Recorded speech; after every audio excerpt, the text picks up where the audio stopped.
பணம் வருவது உழைப்பினால் மட்டுமில்லை. பணம் வருவது பிரபஞ்ச சக்திகளின் சமநிலையால். இந்த உலகத்தில் யாரும் கவனிக்காத சில ரகசிய குணாதிசயங்கள் இருக்கின்றன. அந்த குணாதிசயங்கள் உள்ளவரிடம் பணம் ஓடிக்கொண்டு வந்து குப்பை போல் குவியும். இது ஒரு சாதாரண மோட்டிவேஷன் இல்லை, ஆன்மீக ரகசியம். நீங்க நம்ம சேனலுக்கு புதிய நபராக இருந்தால் சப்ஸ்கிரைப் செய்து பின் பிரபஞ்சத்திற்கு நன்றி என கமெண்ட் செய்யுங்கள். இப்பொழுது அந்த 10 அதிர்ச்சி தரும் குணாதிசயங்களை பார்க்கலாம். குணாதிசயம் 1. சுவாச சுத்தம். ராமாயணத்தில் ஹனுமான் கடலை தாண்டும் போது அவன் சுவாச சக்தியால் பெரிய அலைகள் எழுந்தன என்று கதை கூறுகிறது. ரிஷிகள் ஆயிரக்கணக்கான வருடங்கள் பிராணாயாமம் செய்தார்கள். அவர்களது உடலில் எரிசக்தி குறையாமல் இருந்தது. காரணம், சுவாசமே பிராணசக்தி. பிராணம் சுத்தமாக இருந்தால்தான் லட்சுமி நின்று விடுவாள் என்று பல ஸ்தோத்திரங்களில் குறிப்புண்டு. சுவாசம் வெறும் ஆக்சிஜன் அல்ல, அது சப்லட் எனர்ஜி. ஒருவர் மூச்சை ஆழமாகவும் கால்மாவும் இழுத்துவிட்டால் அந்த மனம் பேலன்ஸ் ஆகும். பேலன்ஸான மனம் கிளாரிட்டி. கிளாரிட்டி இருக்கும் இடத்துல டிசிஷன் சரியாக இருக்கும். டிசிஷன் சரியாக இருந்தால் பணம் நேச்சுரலி குவியும். அதே சமயம் பிரெத்லெஸ்ஸா குழப்பமாக சுவாசிப்பவன் ரெஸ்ட்லெஸ் டிசிஷன்ஸ் எடுப்பான். அவனிடம் பணம் சேராது. நீங்க கவனிச்சிருப்பீங்க, எப்பொழுதும் டென்ஷனல் பிரெத் ஃபாஸ்ட் ஆகி இருக்கும். மனிதன் சேலரி வந்த 10 நாளில் போய்விடும். ஆனா காம் பிரீதிங் கொண்ட மனிதன் சிறிய சம்பளம் இருந்தாலும் அதை ஸ்மார்ட்டா யூஸ் பண்ணுவான். அதுவே அட்ராக்ட் பண்ணும் வெல்த் ஆப்பர்ச்சுனிட்டிஸ். அதனால்தான் breadth control is wealth control என்று ரிஷிகள் இன்டைரக்டா சொல்லிட்டாங்க. குணாதிசயம் 2. உணர்ச்சி சுத்தம். மகாலட்சுமி எப்போதும் விஷ்ணுவின் மார்பில் தான் தங்கியிருப்பாள் என்று சொல்லப்படுகிறது. ஏன் தெரியுமா? விஷ்ணுவின் மார்பு எப்போதும் கருணையால் நிறைந்தது. கோபம், பேராசை, பொறாமை இவை இல்லாத இடத்தில் தான் லட்சுமி தங்கிவிடுவாள். அதே போல ராவணனிடம் பேராசையும் காமமும் இருந்ததால் ராவணன் இருந்தாலும் கூட அங்கே லட்சுமி நிலைத்திருக்க முடியவில்லை. உணர்ச்சிகள் சப்லட் வியேஷன். நெகட்டிவ் எமோஷன்ஸ் இருந்தால் அது ஒரு ரிப்பெல்லிங் ஃப்ரீக்வன்சி உருவாக்கும். அதனால்தான் பலர் கடினமாக வேலை செய்தாலும் பணம் தங்காது. பாசிட்டிவ் இமோஷன்ஸ் கொண்டவர்கள் அதே வேலை செய்தாலும் அட்ராக்ட் பண்ணுவார்கள். உண்மையில நீங்க பாருங்க, எப்போதும் ஜெலஸா பேசுவோர், மற்றவர்களை பார்த்து மனம் சுருங்கும் மனிதர்கள், அவர்களிடம் வெல்த் நிலைத்திருப்பதில்லை. ஆனால் மற்றவர் வெற்றியை பார்த்து ஜெனரலா சந்தோஷப்படுபவர்கள், அவர்களிடம் அன்எக்ஸ்பெக்டட் சப்போர்ட் வந்து சேரும். அந்த சப்போர்ட்டைத்தான் நாம லக் அல்லது செல்வம் என்று சொல்றோம். குணாதிசயம் 3. சத்தத்தின் அதிர்வு. பிரபஞ்சத்தின் ஆரம்ப ஒலி ஓம். அதனால்தான் யாகங்களில், பூஜைகளில் ஓம் என்று தொடங்குகிறார்கள். அந்த அதிர்வாலிடம் சுத்தமாகும். லட்சுமி வந்து தங்கிவிடுவாள். மந்திர ஜபம் செய்யும் ரிஷிகளின் ஆசிரமங்களில் செல்வம் தானாக வந்து சேர்ந்தது என்று கதைகள் சொல்கின்றன. ஒவ்வொரு வார்த்தைக்கும் ஃப்ரீக்வன்சி உண்டு. நான் முடியாது, நான் பாவம் என்று சொல்பவன் தன் ஃப்ரீக்வன்சியையே லோ செய்து விடுகிறான். அதனால் மணி ஃப்ரீக்வன்சி அவனை தவிர்த்துவிடும். பாசிட்டிவ் சேக்ரெட் வேர்ட் சொல்பவன் ஃப்ரீக்வன்சி அலைன் ஆகும். அதுவே மணி ஃப்ளோ ஆகியிருக்கும். எப்பொழுதும் கெட்ட வார்த்தை பேசுபவர்களை கவனியுங்கள். அவர்களிடம் வோல்ட் நீண்ட காலம் தங்கியிருக்காது. ஆனால் எப்போதும் கால்மாவும் நல்ல வார்த்தைகள் பேசுபவர்கள், அவர்களிடம் ஸ்ட்ரேஞ்சர்ஸ் கூட வந்து உதவி பண்ணுவார்கள். அந்த சப்போர்ட்டையே மணி மேக்னட்டிசம் என்று சொல்லலாம்.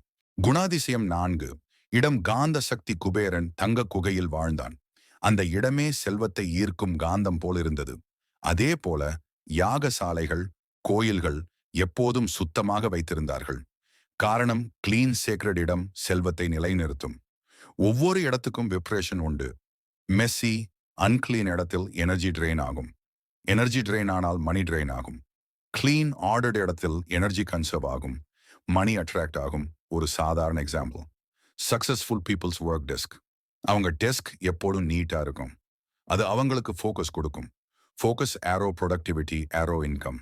மெஸ்ஸி டெஸ்க் வைத்திருப்பவர்கள் எப்போதும் கன்ஃபியூஷன்ல இருப்பார்கள். Confusion equals loss of money. குணாதிசயம் 5. உணர்தல். புராணங்களில் ஒரு கதை. மார்க்கண்டேயன் 16 வயதில் இறப்பான் என்று யமன் தீர்மானித்து விட்டான். ஆனால் அவன் தினமும் சிவனை முழு மனதோடு பிரார்த்தித்தான். இறப்பு தருணத்தில் சிவன் கருணையுடன் அவனை காப்பாற்றினான். இங்கிருந்து நாம் தெரிந்து கொள்வது, அருளை உணர்ந்தவன் தன் விதியையே மாற்ற முடியும்.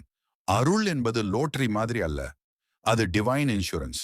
யாரிடம் அது இருக்கிறதோ அவன் வாழ்க்கையில் வந்து போகும் பண இழப்புகளும், தடைகளும், நெருக்கடிகளும் தானாகவே வழிமாறிவிடும்.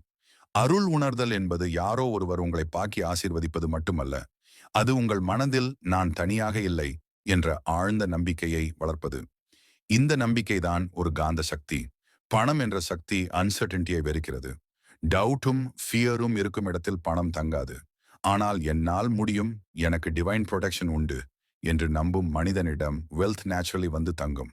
நிஜ வாழ்க்கையில பார்த்தீங்களா, எப்போதும் எல்லாம் கடவுள் அருள், எல்லாம் சுமாராக நடக்கும் என்று கால்மா இருக்கும் ஒருவனுக்கிடம் ப்ராப்ளம்ஸ் வந்தாலும் அவர் சம்ஹவ் எஸ்கேப் ஆகிடுவார். பிசினஸ்ல லாஸ் வந்தாலும் அவர் அன்எக்ஸ்பெக்டடா ஆஃபரை பிடித்து மீண்டும் கெயின் பண்ணுவார். அதே சமயம் எப்போதும் எனக்கு துரதிர்ஷ்டம்தான் லக் இல்லை என்று நினைக்கும் ஒருவரிடம் சிறிய லாஸ் கூட பெரிய பிரச்சனையா மாறிவிடும்.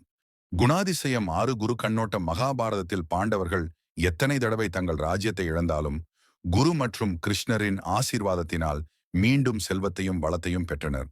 அதே சமயம் ராவணன் பெரிய அறிஞன், யோகி, வளமுடையவன் இருந்தாலும் குருவின் அருள் இல்லாததால் அவன் செல்வம் நீடிக்கவில்லை.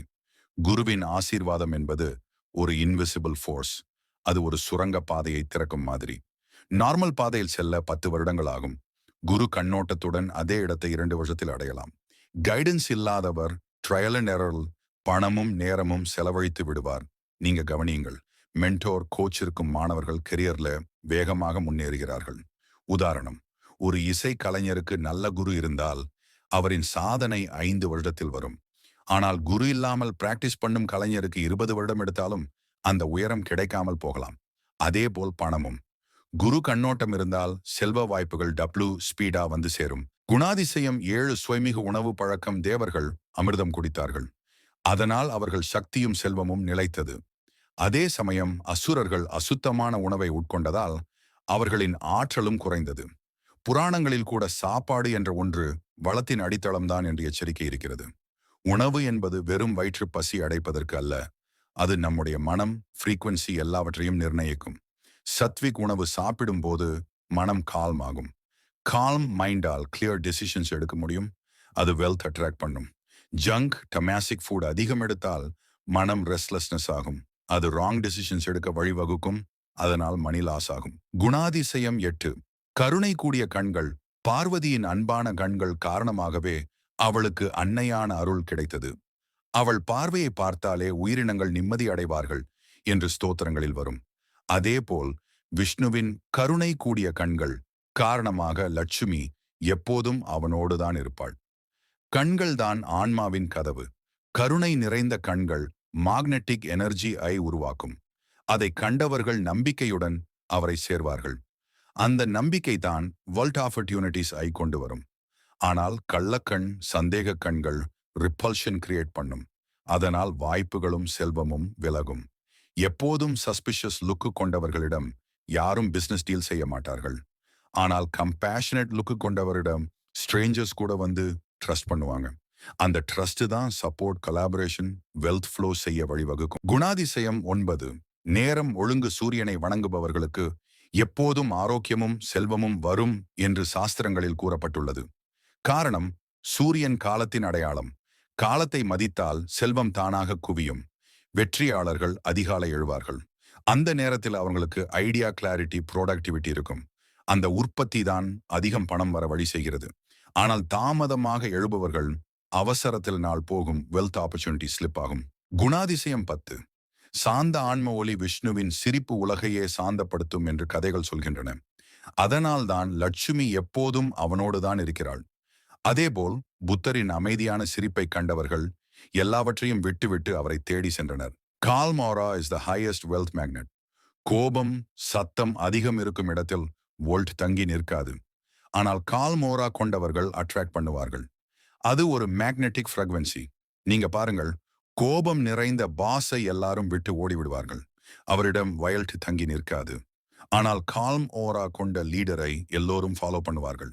அந்த சப்போர்ட் தான் சக்சஸ் அண்ட் வெல்த்தை கொடுக்கும்.